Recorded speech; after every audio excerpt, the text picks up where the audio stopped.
ഇന്ന് നമ്മൾ തയ്യാറാക്കുന്നത് ക്രിസ്മസ് സ്പെഷ്യലായിട്ടുള്ളൊരു പോർക്കിൻ്റെ മസാലയാണ്.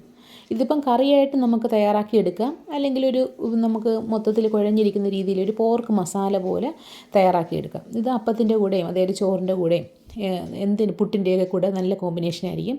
അതിനുവേണ്ടി നല്ല ഇനം പോർക്ക് നന്നായിട്ട് കഴുകി 1 കിലോ എടുത്തിട്ടുണ്ട്.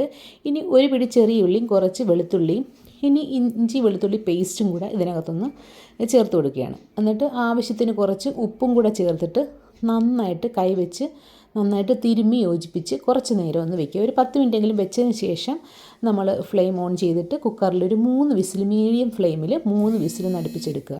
ഇനി കുറച്ച് കുരുമുളകും പെരുംജീരകവും നന്നായിട്ട് ചൂടാക്കിയതിന് ശേഷം മാറ്റി വയ്ക്കുക. ഇനി മസാലപ്പൊടികൾ മല്ലിപ്പൊടി, മുളക് പൊടി, മഞ്ഞൾപ്പൊടി, ഗരം മസാല പൗഡർ ഇതേപോലെ ഒന്ന് ചൂടാക്കി എടുത്തിട്ട് ഇനി നമ്മൾ ഇതൊന്ന് കുരുമുളകും പെരുംജീരകവും ഒന്ന് ചതച്ചെടുക്കുക. ഇനി കുക്കർ ഇതേപോലെ ആവിയെല്ലാം പോയതിന് ശേഷം ഇതേപോലെ തുറന്ന് നോക്കി ഏകദേശം വെന്തിട്ടുണ്ട് കേട്ടോ, 3/4 ഭാഗത്തോളം വെന്തിട്ടുണ്ട്. ഇനി നമ്മൾ മസാലപ്പൊടികൾ മൂപ്പിച്ച് വെച്ച മസാലപ്പൊടി ചേർത്ത് കൊടുക്കുക. ഇത് നന്നായിട്ട് ഇളക്കിയതിന് ശേഷം നമ്മൾ നേരത്തെ ചതച്ച് വെച്ച കുരുമുളകും പെരുംജീരകവും കൂടെ ചേർത്തിട്ട് നന്നായിട്ട് ഇളക്കി യോജിപ്പിക്കുക.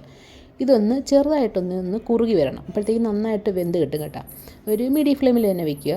ഇനി 1 ടീസ്പൂണോളം വിനാഗിരി ചേർത്തൊന്ന് നന്നായിട്ടൊന്ന് ഇളക്കി യോജിപ്പിക്കുക. ഇനി ഏകദേശം നണ്ടൊന്ന് കുറുകി വരുന്നുണ്ട്, അപ്പോഴത്തേക്ക് നമുക്ക് ഇതിനകത്തൂടെ കുറച്ചുകൂടി ഉപ്പൊന്ന് ചേർത്ത് കൊടുക്കാം. ഇനി നമ്മൾ ഇതിനകത്ത് ചേർത്ത് കൊടുക്കാൻ പോകുന്നത് സവാളയാണ് കേട്ടോ. സവാളയും പച്ചമുളകും ഇനി നമുക്ക് കയ്യിലുള്ള ഉണക്കമുളകും കൂടെ. സവാള നമ്മൾ വലുതായിട്ട് അരിഞ്ഞിട്ടാണ് ചേർത്ത് കൊടുക്കുന്നത്, വലിയ കഷ്ണങ്ങളാക്കി അരിയത്തില്ലേ, അതേപോലെ അരിഞ്ഞ് പച്ചമുളകും ഒന്ന് കീറി കുറച്ച് കറിവേപ്പിലയും കൂടെ ചേർത്തിട്ട് നന്നായിട്ടൊന്ന് 1 മിനിറ്റ് ഒന്ന് ഇളക്കി യോജിപ്പിച്ചെടുക്കുക.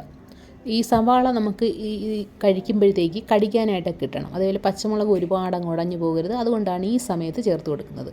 ഇങ്ങനെ നമ്മൾ ചെയ്തെടുത്തു കഴിഞ്ഞാൽ നല്ല ടേസ്റ്റായിരിക്കും കേട്ടോ. നമ്മൾ പോർക്ക് കഴിക്കുന്ന സമയത്ത് പച്ചമുളകും അതുപോലെ സവാളയും കറിവേപ്പിലയൊക്കെ അതേപോലെ തന്നെ കിടക്കും, ചെറുതായിട്ടൊന്ന് വാടുക മാത്രമേ ചെയ്യത്തുള്ളൂ. ഇതേപോലെ ട്രൈ ചെയ്ത് നോക്കിയിട്ടില്ലെങ്കിൽ ഒരു ദിവസമെങ്കിലും നിങ്ങൾ ട്രൈ ചെയ്ത് നോക്കൂ. എന്നിട്ട് നമുക്ക് വീണ്ടും നല്ല റെസിപ്പിയുമായി കാണാം.